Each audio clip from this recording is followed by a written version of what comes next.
Today we're going to compare imperfective pить with the perfective выпить. And both пить and выпить mean to drink, so what's the difference?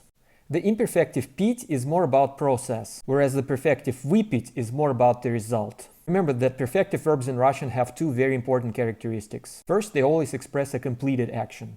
And second, they express an action that only happened once, which is exactly why perfective verbs do not exist in the present, because the present tense can only express ongoing or repeated actions. But what's going to happen if you forcefully conjugate выпить in the present tense? That will be the perfective future, but I'll come back to it in a second.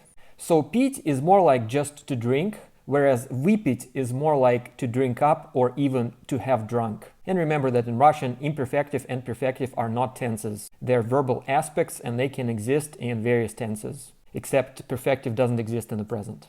So let's use пить and выпить in various tenses and see how they're different. Present tense. And as you already know, in the present tense you can only use the imperfective. For example, я пью чай, which in English can either mean that I drink tea in general or that I am drinking tea as we speak. It's the same in Russian. Now let's look at the past tense.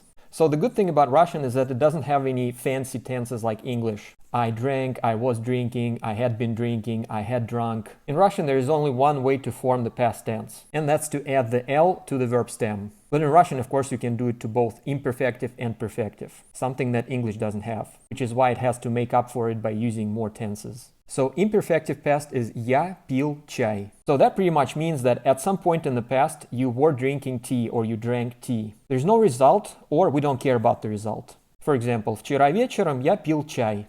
Last night I drank tea. Or maybe it was a specific moment in the past. For example, моя жена позвонила мне, когда я пил чай.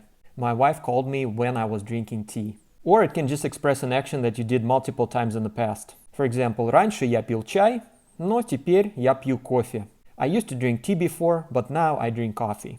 Now let's look at the perfective past. Я выпил чай. And that means you drank the entire tea, it's all gone, and you only did it once. So I'd translate it as I drank the tea, or I drank up the tea, or I have drunk the tea. For example, извини, я выпил весь чай. Sorry, I drank all the tea. And let's look at the future. Imperfective future. Я буду пить чай. Remember that you can only use буду with imperfective. You can never say я буду выпить. That's impossible. And that simply means that at some point in the future you will be drinking tea. Я буду пить чай сегодня вечером. I'm gonna be drinking tea tonight. To form the perfective future, you simply conjugate the perfective выпить as if it was present. Я выпью чай, which means I'll drink up all the tea. And I'll only do it this once. А сейчас я буду пить чай.